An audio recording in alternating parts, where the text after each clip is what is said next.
Assalamualaikum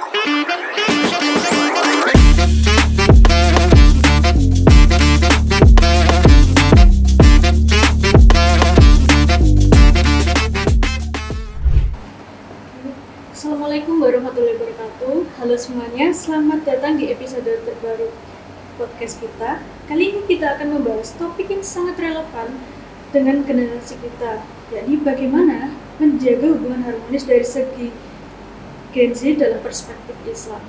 Perlu untuk digarisbawahi bahwa banyak dari Gen Z menghadapi tekanan seperti sosial media, pendidikan, dan ekspektasi dari keluarga. Di tengah semua itu, bagaimana cara kita bisa tetap akur dengan keluarga, terlebih lagi di zaman digital yang terkadang membuat komunikasi menjadi serba sulit. Kita akan berdiskusi mengenai nilai-nilai Islam yang dapat membantu kita menghadapi tantangan tersebut. Juga berbeda dalam cara pandang antar generasi, pengaruh media sosial, sampai tips membuat suasana keluarga menjadi asik dan hangat.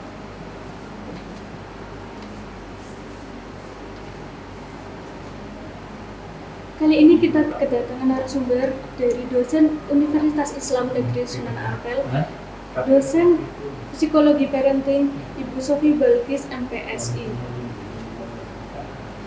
Beliau menjabat sebagai Ketua Asosiasi Psikologi Positif Indonesia Wilayah Jatim, Wakil Sekretaris Asosiasi Muslimah Pengusaha Alisa Khadijah Hijmi Jatim, dan juga menjadi konselor keluarga, talent advisor, praktisi hipnoterapi, dan trainer psikoterapi.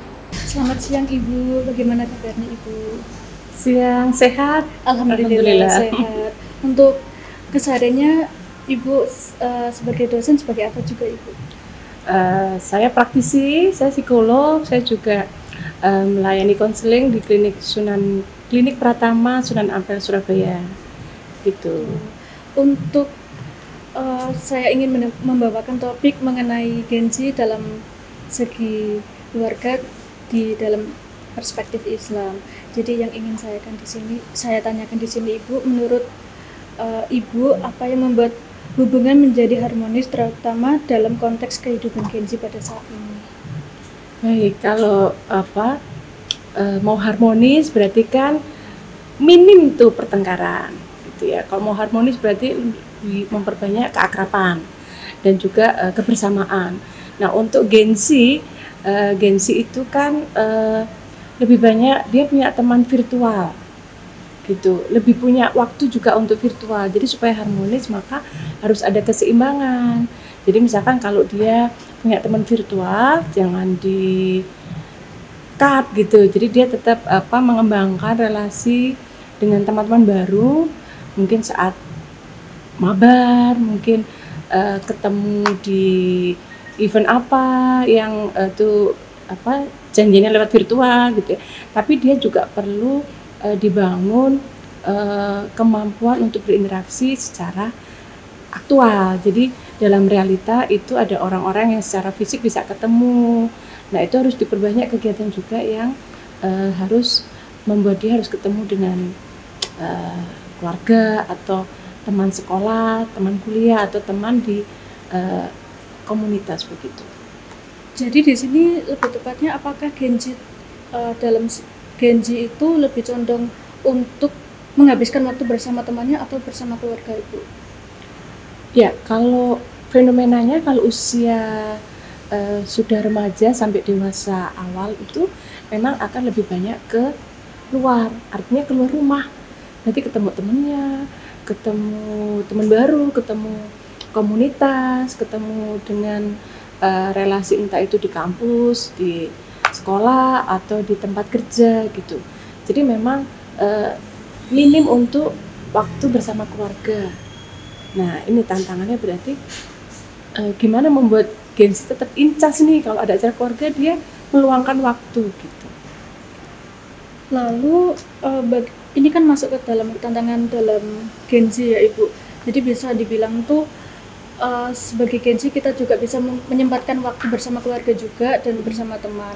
Lalu di sini saya ingin tekankan di sini tuh kebanyakan dari Gen Z tuh dia menghabiskan waktu di dalam virtual daripada di dalam keluarga, yang mana di dalam fenomena tersebut terdapat pro dan kontra itu. Jadi menurut Ibu bagaimana? Iya, begini ya. Jadi teknologi digital itu nggak bisa kita abaikan, nggak bisa kita tinggal. Tapi kita juga jangan sampai terbawa arus gitu kan. Maka untuk keluarga yang punya gengsi perlu punya kesepakatan. Jadi kapan nih punya our time, ya family time gitu. Kapan dia punya waktu untuk ketemu teman-temannya secara virtual. Karena mereka bisa janjian loh, jam berapa mabar, jam berapa untuk nonton bareng gitu kan.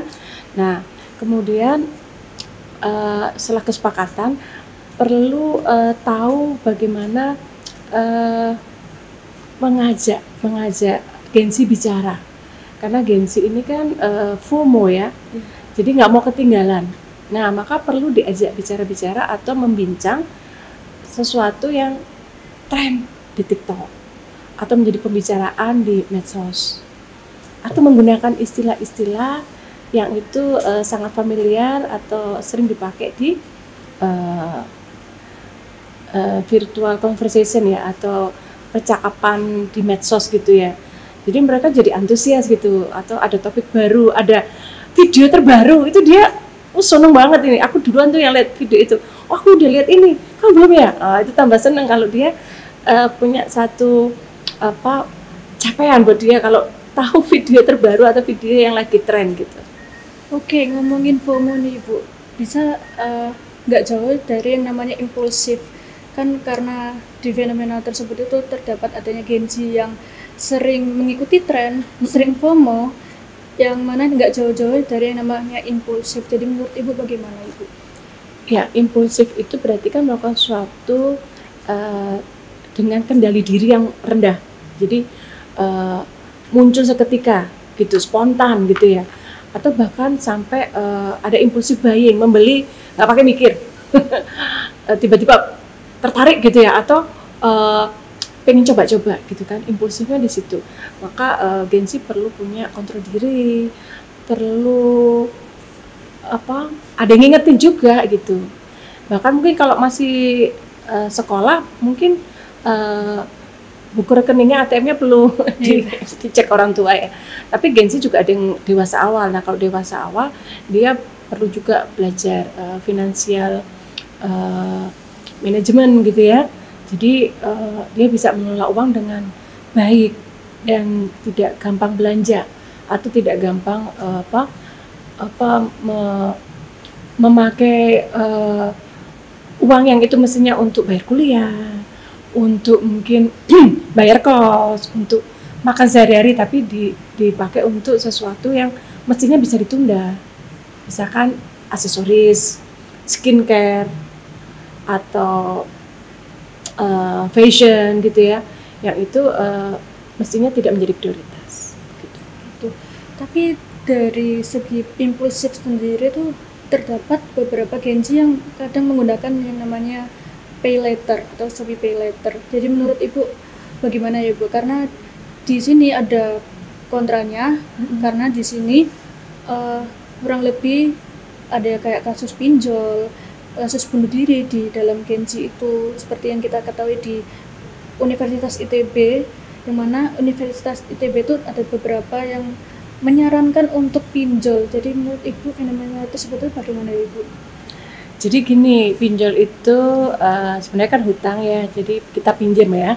Pinjam itu kan menjadi solusi ketika memang ada keterbatasan dana, artinya nggak ada lagi dana untuk yang lain gitu. Nah, maka buat prioritas, artinya bisa pinjem itu kalau misalkan kepentingannya urgent dan emergency, misalkan biaya berobat, kemudian mungkin ada acara keluarga yang memang kita harus datang, jadi nggak niat beli tiket kereta, tiba-tiba harus ada acara keluarga, harus beli tiket kereta PP gitu kan. Nah, itu pinjam menjadi wajar atau menjadi solusi gitu. Tapi kalau pinjam untuk tadi mengkonsumsi, untuk belanja yang mestinya itu bisa ditunda atau tidak menjadi prioritas, maka pinjam itu menjadi masalah. Saya nggak tahu fenomena di ITB itu apakah memang pinjamnya untuk bayar sekolah, bayar kos, atau memang hanya untuk tadi sesuatu yang mestinya bisa ditunda, kesenangan yang mestinya bisa nggak jadi prioritas dulu gitu. Oke, Ibu. Jadi yang ingin saya tanyakan di sini, dalam perspektif Islam, bagaimana Islam dapat memandang pentingnya hubungan harmonis dalam keluarga, baik dalam keluarga, persahabatan maupun hubungan sosial yang termasuk dari mengikuti tren-tren yang dari temannya itu, Ibu, bagaimana? Baik, karena kita perlu hablum minan nas ya. Jadi itu dimulai dari rumah ya. Lalu ada role model. Orang tuanya pun suka kegiatan sosial atau suka meluangkan waktu, bukan suka ya, punya porsi waktu untuk kegiatan sosial atau bertemu dengan tetangga, dengan komunitas gitu. Jadi pertama ada role model gitu ya. Kalau zaman Rasulullah itu kan ada majelis taklim rutin gitu ya. Nah maka orang tua harus memberi contoh juga mengikuti majelis taklim gitu ya. Kemudian tadi membangun relasi sosial bisa dimulai dari lingkungan terdekat ya, misalkan kegiatan di masjid itu perlu melibatkan remaja, atau kalau gengsinya sudah dewasa awal tuh umur 20-an atau ibu-ibu muda, bapak-bapak muda, itu juga perlu diberi kelas parenting mungkin, atau diberi kelas yang mungkin untuk meningkatkan nilai ekonomi keluarga, jadi ada kewirausahaan begitu ya. Nah di situ kesempatan untuk ketemu memberi kebermanfaatan gitu kan. Nah kebermanfaatan atau punya nilai benefit yang positif ini itu juga punya nilai yang menggiurkan gitu. Oh kok kumpul-kumpul itu enak loh, jadi tahu cara bisnis ini online, tahu cara bikin konten yang menjual, atau misalkan jadi tahu cara memilih pasangan gitu kan. Nah jadi harus ada nilai bermanfaatan di situ ya, karena itu penting ya. Jadi harus ada yang didapatkan secara pribadi gitu. Jadi dia akan tergerak untuk mau terlibat dalam tadi kegiatan masyarakat atau kegiatan sosial, sehingga itu menjadi keberkahan gitu ya. Jadi berkah nih kalau ikut nih, aku jadi dapat ini, dapat teman baru, dapat ilmu, dapat ini gitu. Kayaknya gengsi perlu dikasih iming gitu. Lantas bagaimana Ibu kalau misalkan dari sisi keluarga sendiri tidak adanya dukungan terhadap anaknya sendiri gengsi, apakah itu dapat berpengaruh ke depannya Ibu? Ya kalau orang tua nggak ngerti anak gengsi itu modelnya kayak gimana, ya dipikir itu nggak ada benefitnya, ngegame terus, main HP terus, ngeliatin hiburan terus gitu. Ya itu akhirnya orang tua tidak melihat sisi positif. Karena ini dari pengalaman saya melihat teman saya ya.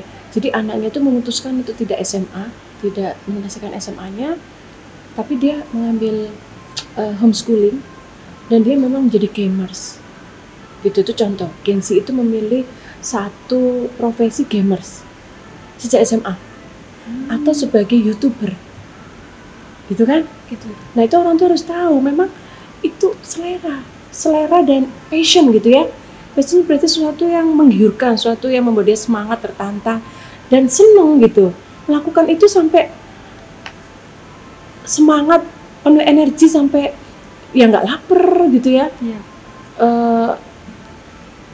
Seperti diri yang ya kalau di psikologi positif itu flourishing gitu. Jadi dia di situ memang berkembang, lalu punya potensi yang keluar gitu, bakat-bakatnya keluar gitu, potensinya keluar, lalu menjadi satu prestasi kalau dia misalkan punya viewer banyak gitu kan. Nah itu orang tuh harus ngerti itu, oh modelnya kayak gini ya anak Gen Z gitu. Lalu dalam penilaian kesehariannya itu dalam perspektif Islam seperti silaturahmi, sabar, dan saling menghormati sering disebut penting. Bagaimana Gen Z ini dapat menerapkannya dalam hubungan sehari-harinya ibu terhadap keluarga? Ya tadi satu-satu dulu, sabar, terus silaturahmi, dan saling menghormati. Kalau silaturahmi tadi bikin acara-acara keluarga di mana Gen Z itu dilibatkan. Ya misalkan kan ada tuh yang arisan keluarganya 3 bulan sekali, 6 bulan sekali, itu libatkan Gen Z. Masukkan dalam jadwalnya si Gen Z gitu. Kemudian juga tadi datang ke majelis taklim di lingkungan terdekat di masjid, di langgar gitu ya, atau kalau di Surabaya itu ada tuh perkumpulan pengajian di kampung-kampung, kajian atau di kompleks perumahan. Kemudian kalau sabar nih, Gen Z itu ditengarai kurang sabar. Kenapa? Dari psikologi media, dia itu kan kalau lihat layar ponselnya, layar Androidnya, itu kan cepat sekali, informasi instan kan, itu cepet banget. Jadi hanya konten 1 menit, 3 menit, ganti lagi. Nah, itu ditengarai, ini teman saya ya, ketika mahasiswa saya mengerjakan soal esai yang harus mengurai jawaban panjang lebar mestinya, jadi jelaskan, kemudian terangkan, uraikan, itu jawabannya jadi pendek-pendek. Pendek-pendek itu berarti menunjukkan sebenarnya dia nggak mau ribet, nggak mau banyak hal yang diungkapkan, padahal penting ya untuk soal esai. Nah, dari sini tuh artinya bahwa Gen Z itu secara psikologi dia suka informasi instan, ngerjakannya juga nggak perlu lama-lama, dan cukup singkat padat, jelas. Nah, sabarnya itu yang harus ditantang Gen Z adalah melakukan kegiatan yang cukup lama dengan mengurai yang cukup panjang gitu. Nah, ini maka dia harus lebih sabar. Sabar itu turunannya ada telaten gitu kan, dan rajin, dan stabil gitu untuk menyelesaikan tugas-tugas yang panjang dan banyak, nggak instan. Karena media teknologi itu menyediakan informasi instan dan nggak perlu mikir panjang lebar. Ditelan kan, cepet ditelan kan, dia tahu 1 menit, 2 menit, 3 menit gitu kan. Nah, maka perhatian dia pada satu informasi pun itu menjadi rentangnya pendek, nggak panjang gitu. Lalu yang ketiga apa tadi? Silaturahmi. Oh, silaturahmi kedua tuh, saling menghormati. Nah, kalau saling menghormati itu Gen Z itu seolah-olah nggak menghormati karena dia ceplas-ceplos. Gen Z itu ngomongnya asertif. Kalau dalam psikologi komunikasi itu ciri bicara asertif, ceplas-ceplos. Artinya kalau dia nggak suka, bilang nggak suka loh. Kan seolah-olah nggak sopan banget sih. Ya, kok ngomongnya jujur banget, bikin nyelekit gitu kan. Tapi itu cirinya Gen Z. Jadi dia melontarkan sesuatu itu memang dari pikiran dan perasaannya. Kok nggak setuju ya bilang nggak setuju. Kan ada tuh yang kita kalau nggak setuju mah diem aja, sungkan ya, ngomongnya, dipendem gitu kan. Kalau Gen Z itu lebih asertif, seolah-olah frontal gitu ya. Tapi sebenarnya itu cara dia untuk punya otonomi pendapat. Aku punya pendapat ini, dengerin loh, gitu. Jadi menghormati di sini mungkin kitanya yang jadi teman bicara Gen Z memahami bahwa dia punya keinginan untuk didengar, ya, perlu divalidasi, kemudian tidak usah merasa dikurang ajari atau merasa tidak perlu menanggapi itu sebagai sesuatu yang kurang sopan atau nggak hormat, tapi sebenarnya itu cara dia untuk eksistensi dirinya sebagai pribadi yang tadi punya otonomi, Kalau nggak suka ya bilang, nggak usah. Kan katanya orang harus jujur. Gen Z itu orang jujur. Dia nggak suka. Dia setuju. Dia kok seneng. Gen Z itu gitu. Nah, nggak perlu dibatasi gitu. Karena dia rasional loh. Gen Z itu rasional, logis gitu. Nah, mungkin belajar hormat itu artinya gini, ganti deh gitu. Mungkin harus kalau kita jadi teman bicaranya ya, ganti deh pilihan katamu gitu. Kadang pilihan katanya. Jadi bukan dia nggak boleh ngomong, tapi pilihan katanya diganti dong gitu. Atau misalkan nada bicaramu turunin gitu, intonasinya turunin tuh. Atau misalkan boleh ngomong tapi jangan pas situasi ini, kamu harus cari situasi pas untuk ngomong gitu. Tapi sering kali fenomena yang saya temui di sini Ibu, terkadang juga Gen Z ini bisa dibilang kurang ajar, yang seperti Ibu sebutkan, kurang ajar terhadap generasi bawahnya, misal generasi di bawah. Iya, kayak generasi boomers segala macam. Oh, atasnya toh? Iya, atasnya, generasi atasnya kayak baby boomers segala macam. Yang mana di luar norma keislaman dan norma apa contohnya? Fenomenanya apa? Misalkan seperti ini Bu, kalau kita bicara dengan orang tua itu yang seharusnya kita santun, kalem, akan tetapi untuk generasi yang sekarang, seperti anak-anak yang sekarang tuh lebih cenderung dia itu tidak melihat orang tuanya dalam berbicara, melainkan fokus terhadap gadget, fokus terhadap HP yang dipegang. Jadi menurut Ibu bagaimana Ibu? Oke, itu kasuistik ya, artinya tidak bisa dibuat generalisir bahwa Gen Z itu punya label atau cap dia itu kurang ajar ya. Meskipun kesannya kurang ajar karena dia fokus di HP dan nggak dengerin orang tuanya. Maka yang harus diubah bukan Gen Z-nya tapi orang tuanya. Jadi orang tua kalau negur Gen Z atau ngasih tahu itu harus berhadapan-hadapan. Jadi misalkan nih kalau mainan HP gitu ya, terus dipanggil, manggilnya jangan jauh, harus deketin, dicolek dulu, kamu mainan HP sampai jam berapa? Tahu nggak ini waktunya sholat? Tahu nggak ini waktunya mandi? Gitu. Kamu perlu mandi nggak? Gitu. Jadi kalau ngomong harus deket. Jadi yang diubah itu cara kita. Jadi percakapannya intens gitu ya. Harus lebih dekat gitu loh. Yeah. Jangan jarak jauh. Di situ harus dideketin, lalu ditatap wajahnya. Kalau dia masih lihat HP, lihat ibu dulu, lihat ayah dulu gitu. Aku tuh ngomong sama kamu, misalkan temen gitu. Lihat aku dulu. Kita mau berangkat jam berapa gitu. Nah, tadi untuk membuat Gen Z lebih sopan itu mungkin dikasih tahu aja bahwa kalau ngomong lihat wajah orang gitu. Kalau ngomong tatap wajah orang, lalu nadanya diturunin gitu.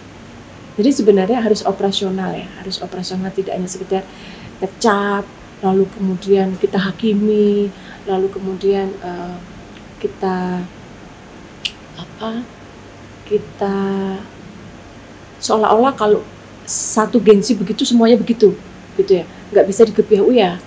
Jadi kita yang perlu lebih wise ya, kita yang saya sebagai generasi yang lebih tua harus lebih wise untuk menyikapi Gen Z. Dan yang paling penting memahami dulu, memahami baru bisa nerima. Oh modelnya kayak begini gitu. Kalau model kayak begini maka cara saya yang harus saya ubah untuk menghadapi si Gen Z. Apakah dari segi orang tua itu mengikuti zaman anaknya tersebut, yang mana zaman tersebut berbeda dengan zaman di orang tua itu? Menurut Ibu bagaimana? Iya, jadi orang tua memang harus mengikuti masa atau mengikuti zaman perkembangan anaknya saat ini gitu. Jadi setiap anak akan tumbuh dengan zamannya yang masing-masing gitu ya.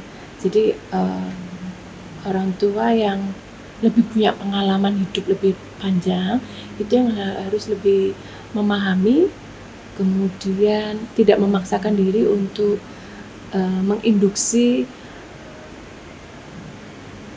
filosofi atau prinsip-prinsip di masa lalunya dengan saat ini. Jadi menurut dalam Gen Z itu sendiri kan terdapat adanya kesenjangan komunikasi ya Ibu dengan orang tua. Namun bagaimana memberikan solusi untuk menjaga hubungan harmonis terhadap keluarga itu, khususnya orang tua? Baik, Gen Z supaya harmonis dengan keluarga. Pertama, kalau tadi harmonis kan memang menghindari pertengkaran ya. Jadi meminimalisir konflik. Kemudian kedua, komunikasinya lebih intens gitu ya, lebih akrab, dan kemudian saling menghormati antar anggota keluarga. Nah, ini Gen Z perlu difasilitasi suatu komunikasi di keluarga. Berarti yang memfasilitasi harus orang tua. Difasilitasi bagaimana berkomunikasi secara efektif ya. Nah, secara efektif berarti apa yang disampaikan itu dipahami pesannya gitu. Ya, contoh nih, ketika Gen Z bicara, orang tua ini memang harus mendengarkan.